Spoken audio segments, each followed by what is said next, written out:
The call came at 3 in the morning, and I knew before I answered that my carefully constructed new life was about to collide with the past I had buried.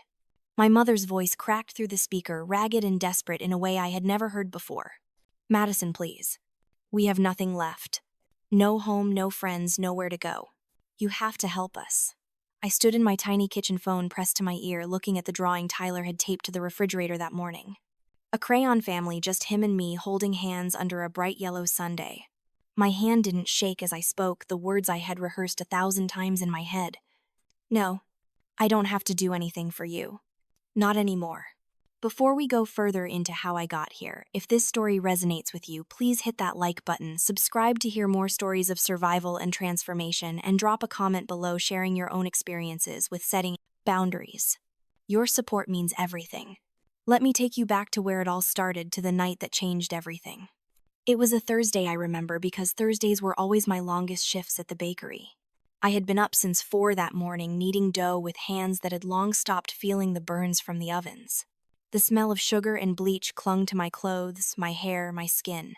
No matter how many showers I took, I could never quite wash away the scent of desperation that came with working minimum wage while trying to raise a 6-year-old son alone. The bus ride home took 45 minutes, and I spent every second of it thinking about Tyler. Would he be asleep already? Had he eaten dinner? Did my parents remember to give him his medication? I should have known something was wrong the moment I opened the front door. The house was too quiet. Not the peaceful quiet of a sleeping child, but the heavy, suffocating quiet that comes after something terrible has happened. My parents' house had always felt like a mausoleum to me, all dark wood and thick curtains, photographs of people who smiled with their mouths but never their eyes. I had moved back in with them 8 months ago, after Tyler's father left and the eviction notice came. They had presented it as charity, as family helping family, but I knew better. I had always known better. I dropped my bag by the door and walked down the hallway, my footsteps muffled by the ancient carpet that smelled faintly of mothballs and regret. Tyler's room was at the end of the hall, the smallest bedroom in the house, the one that had been mine when I was growing up. The door was slightly ajar, and moonlight spilled through the gap, cutting a silver line across the hardwood floor. I pushed it open slowly, and my heart stopped. Tyler was curled on his side in bed, his little body forming a tight ball under his dinosaur blanket. But it was his face that made my blood turn to ice. Even in the dim light, I could see the bruises. Dark purple shadows bloomed around his left eye, spreading down to his cheekbone. His lip was swollen, split at the corner. His hands, those tiny, perfect hands that loved to draw and build with blocks, were trembling even in sleep. I moved to his bedside and knelt down, my knees hitting the floor so hard I felt the impact shoot up my spine. My hand hovered over his face, afraid to touch him, afraid I might hurt him more. His eyes fluttered open, and I watched recognition dawn in them, followed immediately by fear. That fear directed at me, his mother, the one person who was supposed to protect him from everything. That fear broke something in me that had been cracking for years. "Mommy," he whispered, his voice so small, so scared. "I'm sorry." "Sorry," I breathed, my throat closing around the word. "Baby, why are you sorry?" His eyes filled with tears that spilled over onto the pillow, mixing with the dried blood at the corner of his mouth. "I had an accident," he said, and his voice shook with shame that no 6-year-old should ever feel. "I wet the bed again. Grandpa said boys who wet the bed need to be taught a lesson. He said I'm too old for this, that I'm making you look bad. Grandma said all her other grandchildren are clean and perfect, and I'm just broken." The words hit me like physical blows, each one landing with precision on the parts of me that were already wounded. I had heard those same words or versions of them my entire life. Too sensitive, too weak, too much of a burden. My parents had spent decades telling me I was fundamentally flawed, and now they were passing that poison on to my son. I pulled Tyler into my arms, careful of his bruises, and held him while he cried. My own tears fell silently into his hair, and with each one something hardened inside me. This was not grief. This was not sadness. This was rage, pure and cold and clarifying. I had spent my entire life trying to earn my parents' love, trying to be good enough, trying to prove I deserved to exist in their world. I had taken their criticism, their contempt, their casual cruelty, and I had told myself it was normal, that all families were like this, that I was the problem. But this, hurting my child, beating a terrified little boy because his body did something he couldn't control. No, no more. I stayed with Tyler until he fell asleep, my hands stroking his hair, whispering promises I intended to keep. Then I stood up and I walked to the kitchen where I knew my parents would be. It was 6 in the morning now, and they were always up early, my father with his newspaper, my mother with her coffee and her judgment. The kitchen was bright too, bright after the dimness of Tyler's room. They sat at the table like this was any other morning, like they hadn't just destroyed any chance of me ever forgiving them. "What did you do to him?" My voice came out steadier than I expected, low and dangerous. My father didn't even look up from his newspaper. Arthur Bennett, pillar of the community deacon at the church, the man everyone thought was so upstanding and kind. "He wet the bed again," he said, turning a page with deliberate casualness. "You spoil him, Madison. The boy needs discipline." Discipline. I walked closer to the table, my hands clenching into fists at my sides.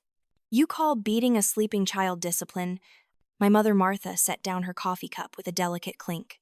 She looked at me with those cold blue eyes, the ones I had inherited, and smiled. It was not a kind smile. "We didn't beat him, dear. Don't be so dramatic. We simply taught him a lesson about consequences. Maybe if someone had been firmer with you when you were young, you wouldn't have turned out to be such a disappointment." The words should have hurt. They were designed to hurt.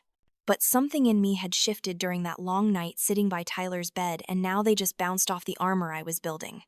"A disappointment," I said, and I heard myself laugh, a harsh sound that didn't belong in this pristine kitchen. "You think I'm a disappointment? You beat my 6-year-old son, a child who is terrified and struggling, and you think I'm the problem." My father finally looked up, and I saw irritation flicker across his face. "Watch your tone, Madison. We let you live here out of the goodness of our hearts. You should be grateful." Grateful. The word tasted like acid. "You want me to be grateful that you put a roof over our heads so you could have easy access to another victim? You want me to thank you for continuing the cycle of abuse you started with me?" "Abuse," my mother's voice went shrill. "How dare you use that word? We raised you, fed you, clothed you. You were a difficult child, always so sensitive, always crying about nothing. We did what we had to do to make you strong." Strong. I looked at her, really looked at her, and saw for the first time not the formidable figure of my childhood, but a small, bitter woman who derived her power from making others feel smaller. "You didn't make me strong. You tried to break me. And when you couldn't quite finish the job, you moved on to my son." My father stood up, his chair scraping against the tile. He took a step toward me, using his height to intimidate the way he always had. "You need to calm down and remember who you're talking to. We're your parents." I stood my ground.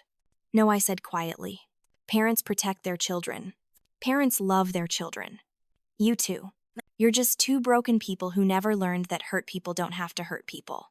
I turned and walked away, and I heard my mother call after me, her voice dripping with contempt.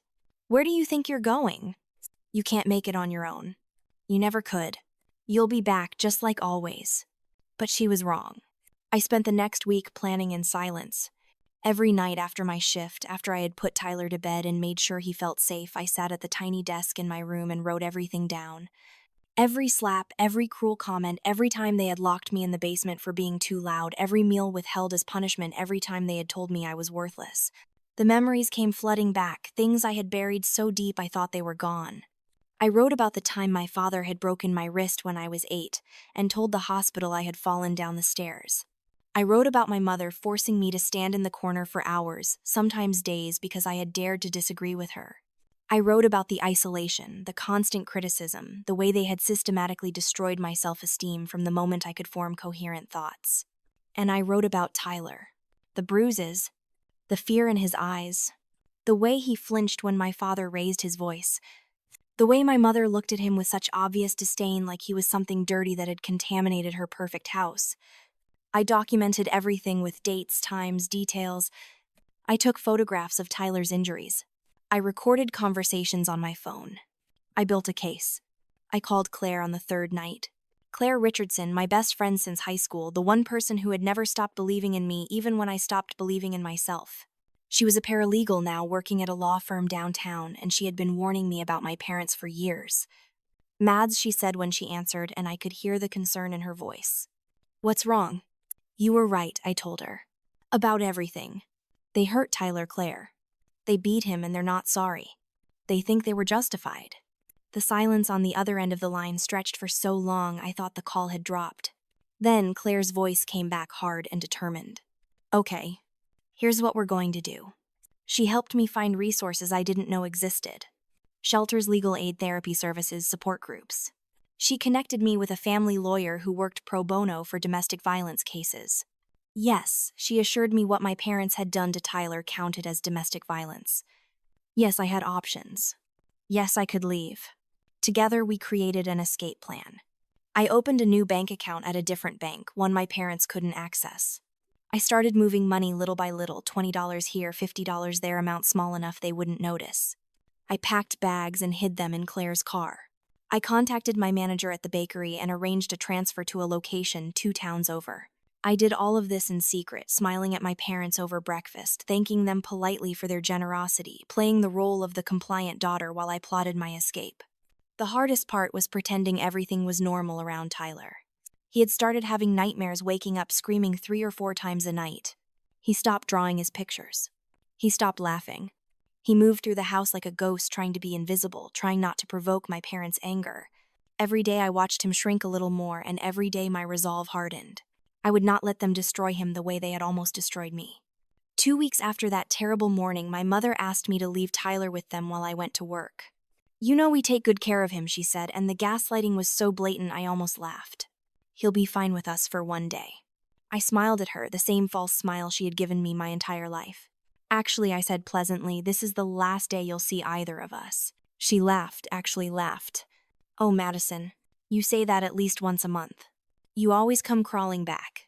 You need us." "No," I said, still smiling. "I really don't." I walked out of that house at 4 in the morning, Tyler in my arms, both of us carrying nothing but a backpack each. Everything else was already at Claire's apartment. My hands were steady as I buckled Tyler into the car seat in Claire's borrowed car. My voice was calm as I told him we were going on an adventure. And my heart was lighter than it had been in years as I drove away from that house and everything it represented. Tyler looked back once as we pulled away from the curb. "Are we moving again, Mama?" he asked. "Yes, baby," I told him. "But this time we're going somewhere safe. Somewhere they can't find us. Somewhere you can just be a kid. And no more Grandma and Grandpa. No more Grandma and Grandpa." He was quiet for a moment, processing. Then he said in a small voice filled with hope, "Does that mean I don't have to be scared anymore?" I had to pull over because my vision blurred with tears. I twisted in my seat to look at him, this precious child who had learned fear before he learned multiplication. "You never have to be scared again," I promised. "I'm going to make sure of it." The apartment Claire had found for me was in a town called Riverside, about 2 hours from where my parents lived. It was small, just a 1-bedroom that I would eventually turn into a bedroom for Tyler while I took the couch. But it was ours. Clean and safe and ours. The landlord, an older woman named Mrs. Chen, had kind eyes and asked no questions when I paid the deposit in cash. The neighbors were friendly, the kind of people who waved hello and meant it. There was a park 2 blocks away with a playground where children actually laughed. I transferred to the bakery in the next town over a 30-minute bus ride, but worth it for the distance from my past. I enrolled Tyler in a new school one, with counselors and resources for kids who had experienced trauma. Slowly, painfully slowly, I watched him start to heal. The nightmares became less frequent. He started drawing again, filling page after page with bright colors instead of the dark scribbles that had marked his earlier work. He made friends, something he had never been able to do before, because my parents had isolated us so thoroughly. He started to smile again, and then one day, about 3 weeks after we left, I heard him laugh. Really laugh, the kind of pure, joyful sound that children should make. I cried in the bathroom for 20 minutes. But I wasn't done. Leaving was just the first step. I wanted them to understand, really understand what they had done. I wanted consequences. I took the journal I had been keeping, the one with all the documentation, all the proof, and I made copies. Lots of copies. Then, with Claire's help, I started sending them out. To the church board where my father served as deacon. To the community center where my mother volunteered and liked to tell everyone what a dedicated family woman she was. To their employers. To their friends.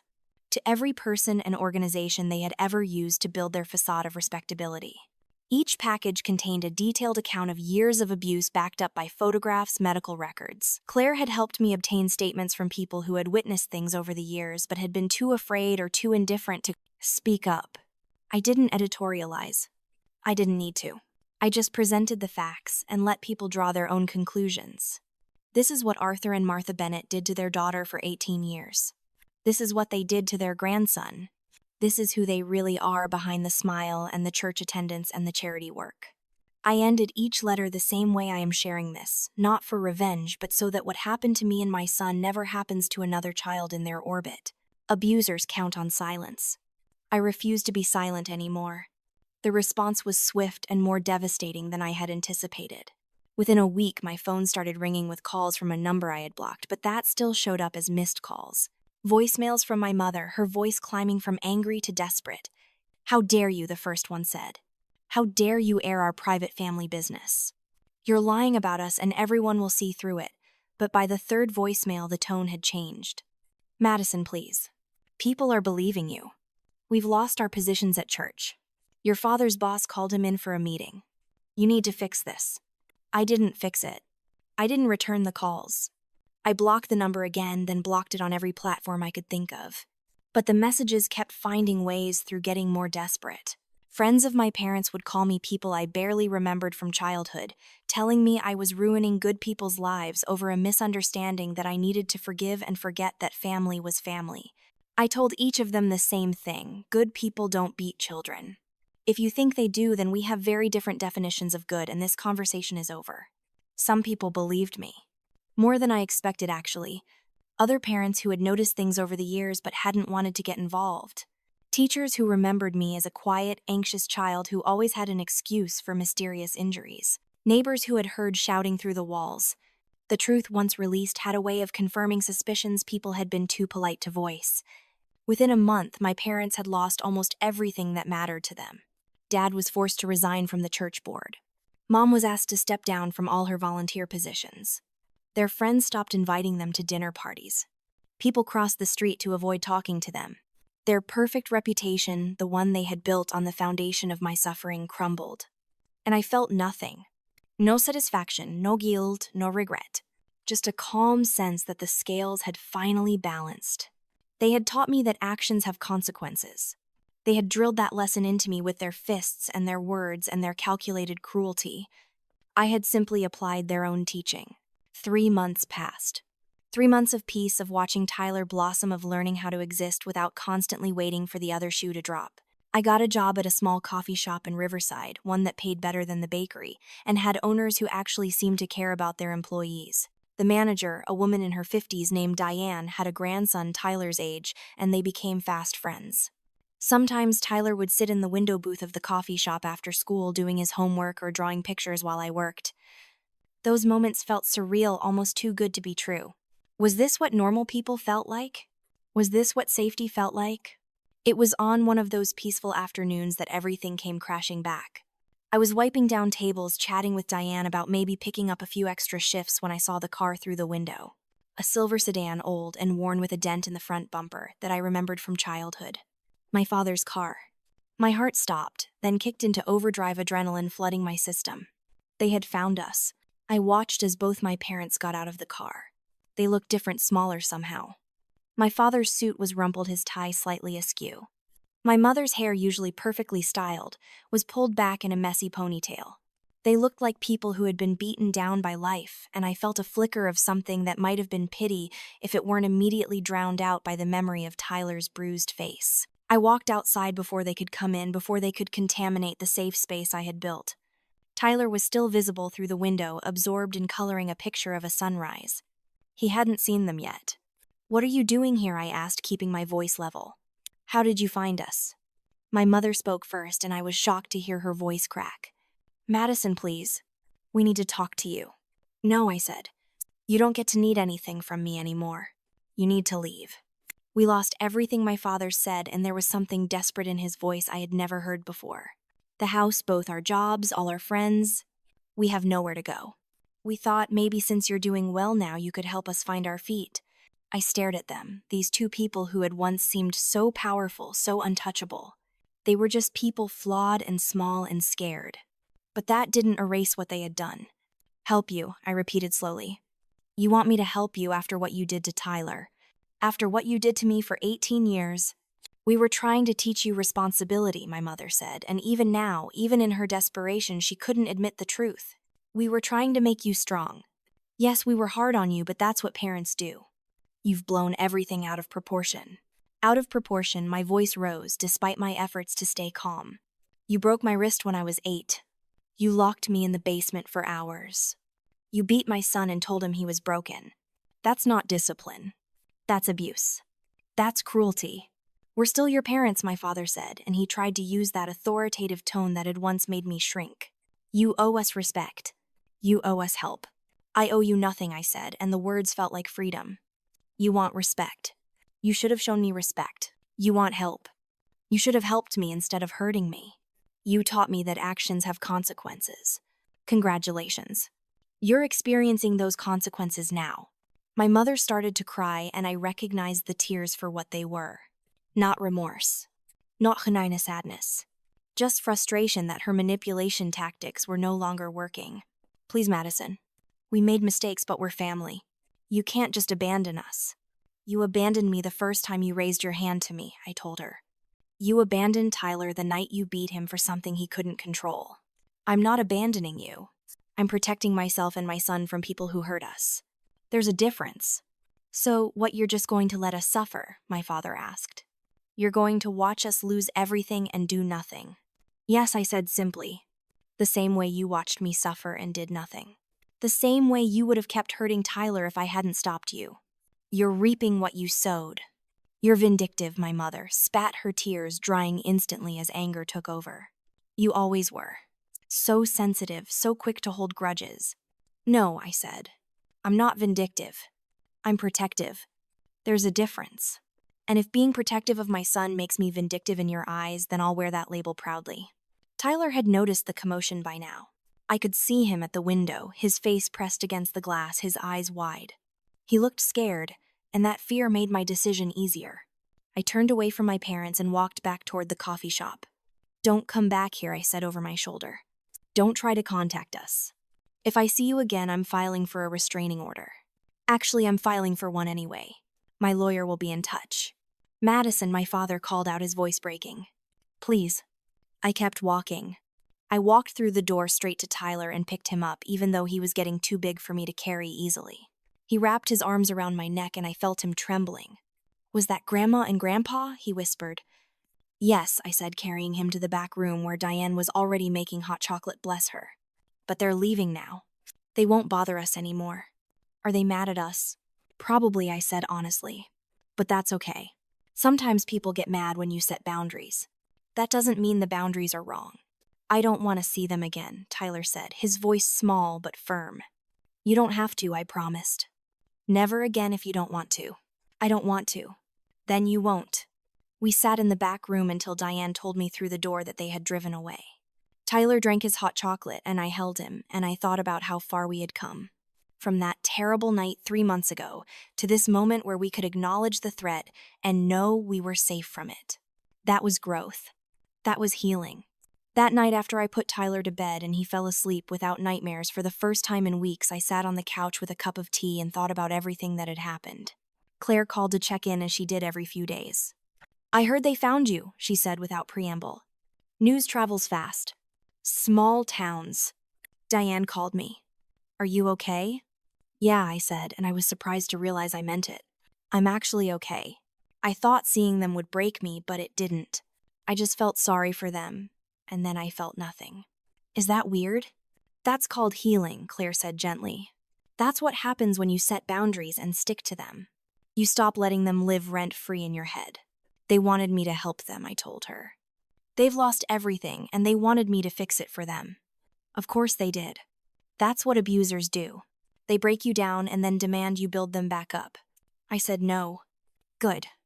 I'm proud of you, Mads. I'm proud of me too, I said, and it was the first time in my life I had said those words and meant them. Is that allowed? Am I allowed to be proud of myself? Yes, Claire said firmly. You're absolutely allowed. You saved yourself and your kid. You set boundaries.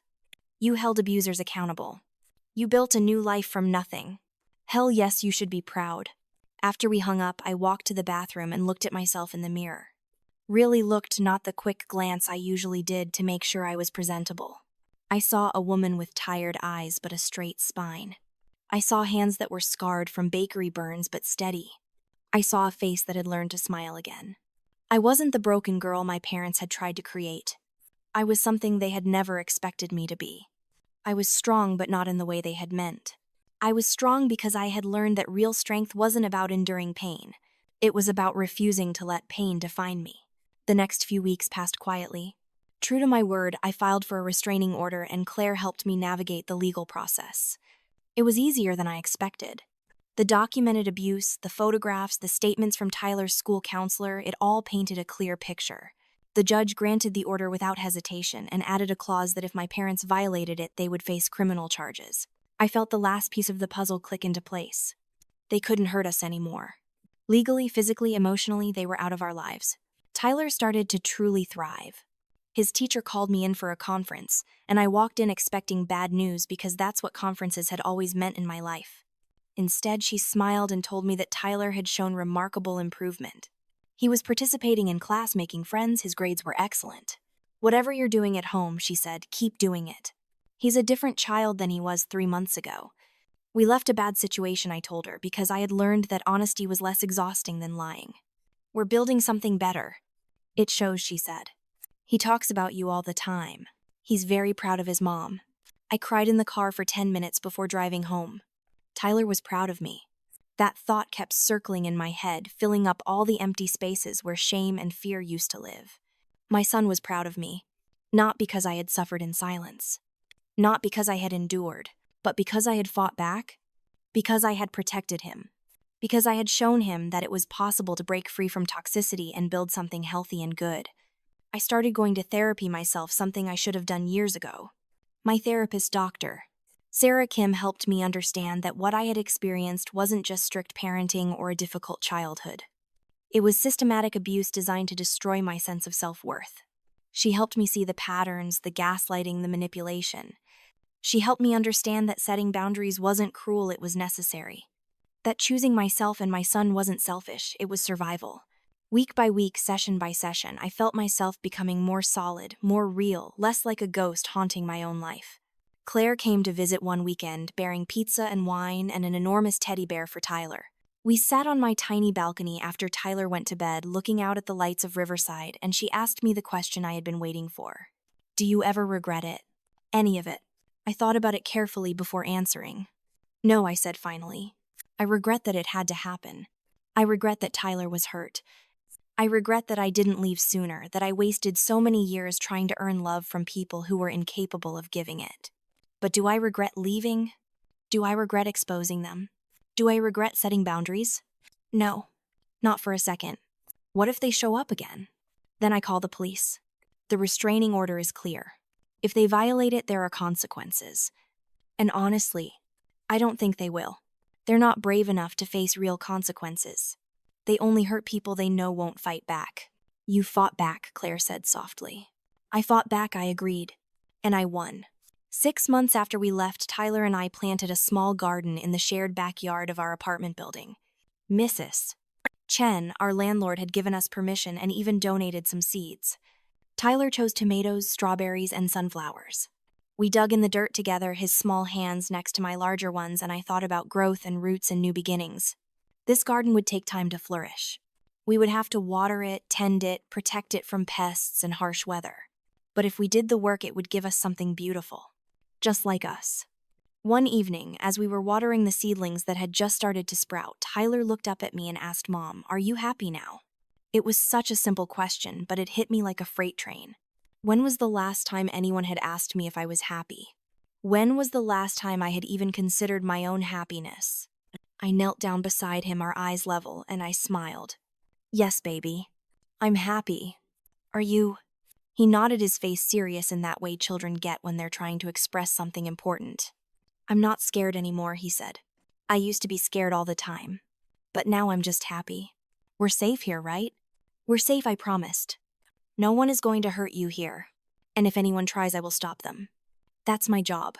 To keep you safe and help you grow into whoever you want to be. What if I want to be an artist? Then you'll be an artist. What if I want to be an astronaut? Then you'll be an astronaut. What if I want to be a baker like you? I laughed, pulling him into a hug. Then you'll be the best baker in the world. Baby, you can be anything you want as long as it makes you happy and doesn't hurt people. That's the only rule. That's a good rule, he said thoughtfully.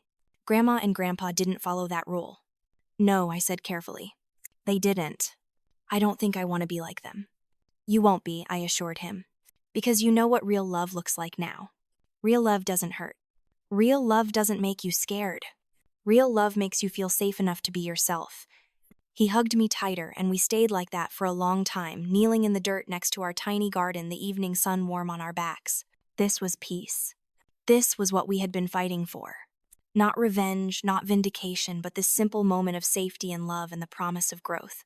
News filtered back to me occasionally through mutual acquaintances. My parents had moved out of state somewhere cheaper, where their reputations hadn't preceded them. They told people they had a daughter who had turned against them, who had destroyed their lives with lies. Some people believed them. Some people always believe the abusers because it's easier than facing the uncomfortable truth. But most people, the people who mattered, saw through it. Especially when Claire quietly made sure that anyone who asked got access to the documentation. The truth was persistent. It didn't go away just because it was inconvenient. I thought about forgiveness sometimes late at night when I couldn't sleep. People talk about forgiveness like it's something you owe, like it's the only path to peace. But Dr. Kim had taught me that forgiveness is personal and optional. You can heal without forgiving them, she said. Healing is about you. Forgiveness is about them. Don't confuse the two. So I didn't forgive them. Maybe I never would. And that was okay. I had released them from my life, and that was enough. A year after we left Tyler's school, had a mother-son breakfast for Mother's Day. I almost didn't go, afraid of the painful comparisons, the perfect families with their perfect dynamics. But Tyler begged me, his eyes shining with excitement, and I couldn't say no. We walked into the cafeteria together, his hand in mine, and I braced myself for judgment, for whispers, for the feeling of not measuring up. Instead, I found community. Other single mothers, other families that didn't fit the traditional mold, other children who had survived difficult circumstances and were learning to bloom. Tyler introduced me to his friends with obvious pride, pointing out his artwork on the wall, showing me the reading award he had earned. And I realized something profound. We had made it. We weren't just surviving. We were thriving. During the breakfast, there was a moment where the kids were supposed to share what they loved most about their moms. Tyler stood up, his voice clear and confident in a way it had never been before, and said, "My mom is brave. She got us away from bad people, and now we're safe and happy. She works really hard, and she always makes sure I know I'm loved. She's my hero." I had to excuse myself to the bathroom to cry, but they were good tears this time. Healing tears. Proud tears. That summer, we took our first real vacation. Nothing fancy, just 3 days at a beach 2 hours away, staying in a budget motel with a pool. But to Tyler, it was magic. He had never seen the ocean before, never felt sand between his toes, never experienced the simple joy of playing without fear. We built sandcastles and collected shells and ate ice cream for breakfast because we could, because there was no one there to tell us we were doing it wrong. On the last evening, we sat on the beach watching the sunset, and Tyler leaned against me and sighed contentedly. "This is the best day of my whole life," he said. "Mine too, buddy," I told him. "Mine too." By the time we hit the 1-year anniversary of our escape, I had saved enough money to start thinking about the future differently. Not just surviving paycheck to paycheck, but actually planning. Maybe community college classes. Maybe a better apartment with 2 bedrooms. Maybe eventually a house with a yard where Tyler could have a dog like he had been asking for. The possibilities felt endless in a way they never had before. When you're trapped in an abusive situation, you can't see beyond the next crisis. But now I could dream. I started volunteering at a domestic violence shelter on my days off, helping other women navigate the same journey I had taken. I shared my story not for sympathy, but to show them that escape was possible, that life on the other side was worth the terror of leaving. Some women weren't ready to hear it. Some were. I understood both. You can't force someone to leave before they're ready. You can only hold open the door and wait. I had been lucky. Tyler's bruises had been my door opening. Some women were still waiting for theirs. One of the women I mentored, a young mother named Lisa with 2 small children, asked me once if I ever felt guilty for destroying my parents' lives. It was a question I had asked myself 100 times in those early months. I didn't destroy their lives, I told her. I revealed the truth about their lives. There's a difference. They destroyed their own lives by choosing cruelty over kindness. I just stopped protecting their secret. She nodded slowly, like she was trying to convince herself it was okay to prioritize her own safety. Will it get easier? She asked. Does the guilt go away? I thought about it carefully before answering. The guilt fades, I said. But you have to actively work on it. You have to remind yourself every day that protecting yourself and your children isn't selfish. That abuse thrives in silence. That exposing abusers isn't cruel, it's necessary. And eventually, one day, you'll wake up and realize you don't feel guilty anymore. You feel free.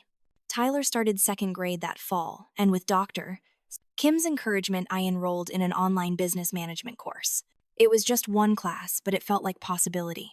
The coffee shop owner, Diane, had been talking about retiring eventually, and had mentioned that she might be interested in selling the business to someone she trusted. It was a long shot, probably a pipe dream, but I let myself imagine it.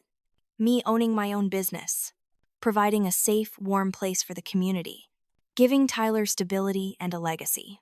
My parents had always told me I would never amount to anything. Proving them wrong felt like its own form of justice. The restraining order was set to expire after 2 years, and I had to decide whether to renew it. Claire and I discussed it over coffee one afternoon while Tyler played with her nephew in the park. They haven't tried to contact you in over a year, Claire pointed out. Maybe they've finally gotten the message. I watched Tyler running and laughing, his face flushed with joy and exertion. Renew it, I said.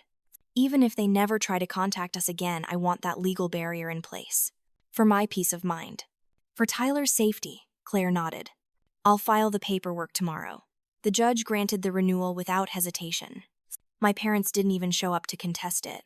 Maybe they had moved on. Maybe they had learned something. More likely, they had simply found new victims, people who wouldn't fight back the way I had. I hoped I was wrong about that. But either way, they were no longer my problem. I had chosen to prioritize my own healing over their redemption, and I was at peace with that choice. As the holidays approached, I felt the usual anxiety that came with this time of year. Holidays had always been difficult in my family, full of obligation and criticism and the constant pressure to be grateful for mistreatment. But this year, I was determined to create new traditions. Tyler and I decorated our small apartment with lights and homemade ornaments. We baked cookies and watched movies and invited Mrs. Chen and some of our neighbors over for a potluck dinner. It wasn't fancy or Instagram perfect, but it was full of genuine warmth and laughter and love. The kind of love that doesn't come with conditions or consequences. The kind of love I had always deserved but had never received from my parents. On Christmas morning, Tyler woke me up at dawn, practically vibrating with excitement. We had talked extensively about expectations and budget, and he understood that we couldn't afford elaborate gifts. But when he opened the handmade wooden toy chest I had spent 2 months building in Mrs. Chen's garage, his face lit up like I had given him the world. You made this, he asked, running his hands over the painted stars and moon I had stenciled on the lid.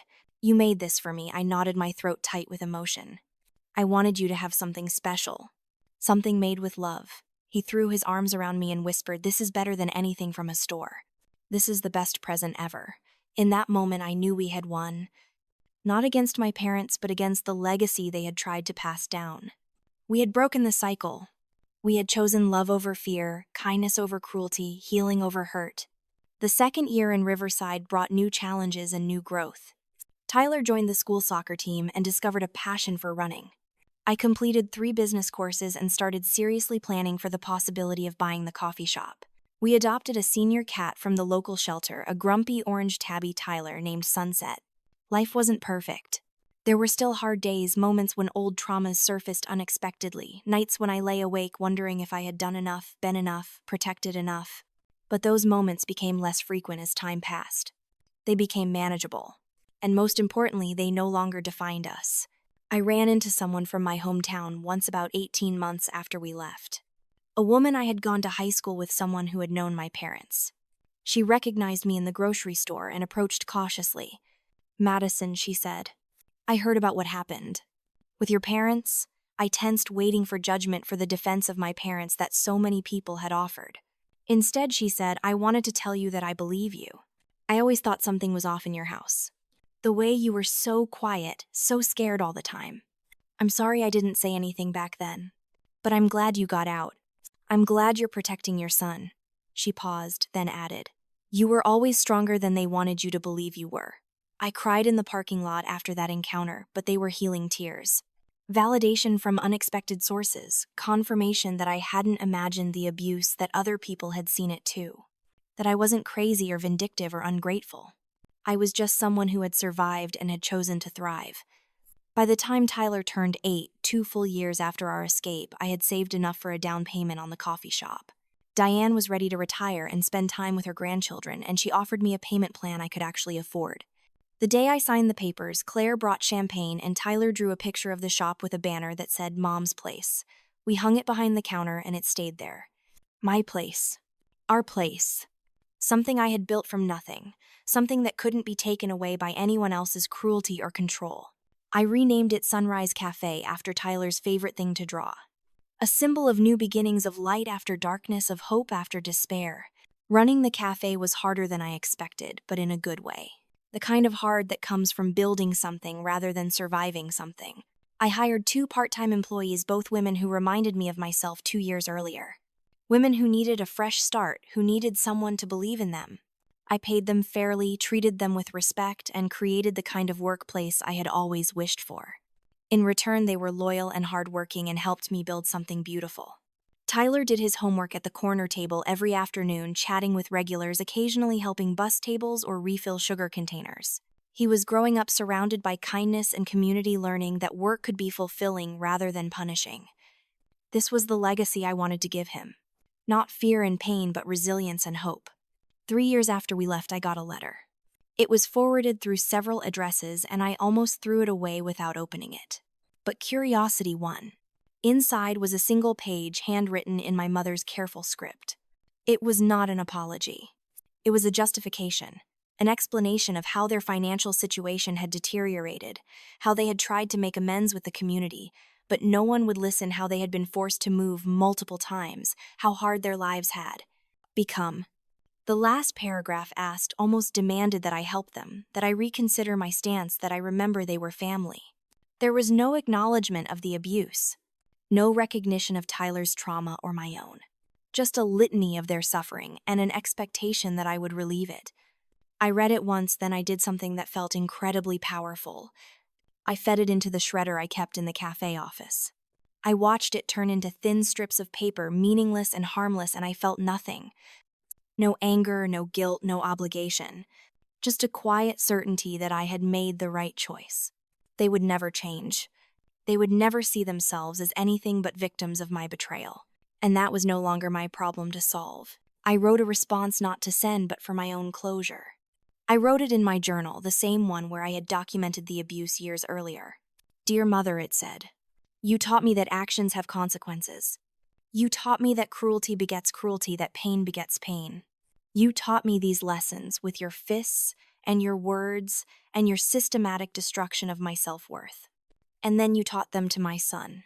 I absorbed your lessons well. Too well. But here's what you didn't teach me, what I had to learn on my own. Love shouldn't hurt. Family shouldn't be a prison. Respect is earned, not demanded. And sometimes the most loving thing you can do is walk away. Thank you for the lessons, but I've graduated from your school. I won't be returning. I never sent it. I didn't need to. It was enough to write it, to acknowledge the truth, and then to close the journal and return to my life. The life I had built without them. The life where Tyler and I were safe and loved and free. Tyler asked about his grandparents, sometimes less and less, as time went on. He remembered them, but the memories were fading, being replaced by happier ones. Memories of soccer games and beach trips and lazy Sunday mornings at the cafe. Memories of laughter instead of fear, of praise instead of criticism, of stability instead of chaos. When he did ask, I was honest with him in age-appropriate ways. They weren't good at being grandparents, I would say. They didn't know how to love without hurting. So we had to create space between us to be safe and happy.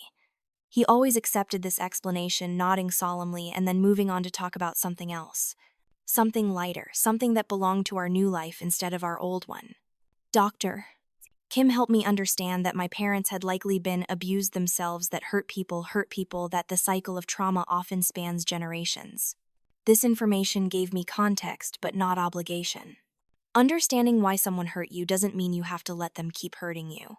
Compassion doesn't require proximity. I could acknowledge their pain without sacrificing my own peace. I could hope they found healing without being the one to provide it. These distinctions felt important, the difference between being heartless and having boundaries, between being unforgiving and being self-protective. I had spent too much of my life confused about where I ended and other people began. Now I knew. I was responsible for my own healing and my son's safety. Everything else was secondary. 4 years after we escaped, Tyler came home from school with a permission slip for a sea overnight camping trip. He was excited but also nervous. "Will you be okay without me?" he asked, and it broke my heart that he still worried about my well-being at 9 years old. I knelt down to his level and took his hands in mine. "Baby, I will not only be okay, I will be proud and excited for you. You get to have adventures. You get to be a kid. That's exactly what I wanted for you when we left. Go. Have fun. Make memories. I'll be here when you get back." He went on the trip, and I spent the 24 hours he was gone doing something I hadn't done in years. I rested. Not the exhausted collapse of someone running on empty, but the peaceful rest of someone who has earned their peace. I read a book. I took a long bath. I sat on the balcony and watched the sunset. And I didn't feel guilty for a single second of it. When Tyler came home dirty and grinning, full of stories about campfires and hiking and the stars he had seen, I realized something profound. This was what breaking the cycle looked like. Not perfection, but progress. Not the absence of pain, but the presence of healing. Not forgetting the past, but refusing to let it dictate the future. We had done it. We had escaped the shadow of my parents' cruelty and built something bright and warm and good. And nothing they could ever do or say would take that away from us. 5 years after we left that house, for the last time, I received notice that the restraining order was up for renewal again. This time I let it expire. Not because I had forgiven my parents, not because I thought they had changed, but because I no longer needed the legal protection to feel safe. I had built such a strong foundation of safety and community and self-worth that they simply couldn't touch me anymore. They had become irrelevant ghosts from a past that no longer had power over my present. If they showed up, I would handle it. If they didn't, I wouldn't spend another second thinking about them. Either way, I had won. Not by destroying them, though they seemed determined to play the victim in that narrative, but by saving myself and my son. The cafe was thriving. Tyler was thriving. I was thriving. We had a life full of friends and laughter and simple joys that my parents had never valued. We had created traditions and memories that didn't include fear or pain. We had learned that love could be gentle, that family could be chosen, that home was wherever we felt safe. These were the lessons I wanted Tyler to carry into his adult life. Not the lessons my parents had taught me, but the ones I had learned in spite of them. Now here I am 5 years later, standing in my own cafe, watching my son grow into a kind, confident young man surrounded by a community I built from scratch. My parents lost their reputation, their social standing, their comfortable life, but I didn't take those things from them. They lost them because the truth came out. Because people saw who they really were behind the mask. Because actions, as they always told me, have consequences. I simply stopped protecting them from the consequences of their own choices. And in doing so, I freed myself and my son from a legacy of pain. That's not revenge. That's justice. That's survival. That's love. So here's what I learned through all of this, what I want every person trapped in a toxic relationship to understand. You are not obligated to set yourself on fire to keep someone else warm, even if that someone is family, especially if that someone is family. Love that demands you diminish yourself isn't love. It's control. And you have every right to walk away from it. Yes, there will be fallout. Yes, there will be people who judge you. Yes, there will be moments of doubt and guilt and fear. But on the other side of that fear is freedom. On the other side of that guilt is peace. On the other side of those judgments is a life that belongs to you and you alone. A life where you make the rules, where you decide what you'll accept and what you won't, where you teach your children that they are worthy of love that doesn't hurt. Breaking the cycle isn't easy. It's probably the hardest thing I've ever done. But it's also the most important. Because now Tyler will grow up knowing what healthy love looks like. He'll know that boundaries are normal and necessary. He'll know that he never has to accept abuse from anyone for any reason, no matter what their relationship to him might be. He'll know that it's okay to walk away from people who hurt you, even if those people are supposed to love you. These are the lessons that will serve him for the rest of his life, the ones that will keep him safe when I'm no longer here to protect him. And those lessons are worth more than any reputation, any family ties, any social approval. I think about that phone call sometimes, the one that started this whole story. My mother's voice begging for help after years of silence. My calm refusal. My ability to hang up without second-guessing myself. That moment represented everything I had fought for. The strength to say no. The clarity to recognize manipulation. The peace that comes from knowing your worth. I didn't get that strength from my parents. I got it in spite of them. I got it by choosing myself and my son over their expectations. I got it by refusing to pass on their poison. And I would make the same choice again in a heartbeat. So let me ask you this, because I know some of you reading this are trapped in situations like I was. What would your life look like if you chose yourself? What would it feel like to wake up without fear? What kind of person could you become if you weren't constantly managing someone else's cruelty? These aren't easy questions, and the answers might terrify you. But they're worth considering. Because you deserve peace. You deserve safety. You deserve love that builds you up instead of tearing you down. And you absolutely deserve to break free from anyone who tells you otherwise. Your story doesn't have to end in pain. It can end in peace, in growth, in the quiet satisfaction of knowing you did the hard thing and survived. It can end with you watching your children play without fear, running your own business, sitting on your balcony at sunset, feeling genuinely content. It can end with freedom. But that ending starts with a choice. The choice to believe you deserve better. The choice to walk away. The choice to build something new from the ashes of what you left behind. I chose freedom. I chose my son. I chose peace. And I have never, not for one single second, regretted it. What will you choose? Have you ever had to set boundaries with family members who refuse to respect you? Have you experienced the guilt that comes with choosing yourself over toxic relationships? I'd love to hear your stories in the comments below. And if this resonated with you, please hit that like button and subscribe for more stories about survival strength and the courage it takes to break free. Remember, you are not alone in this fight. And you are absolutely worthy of the peace you're seeking.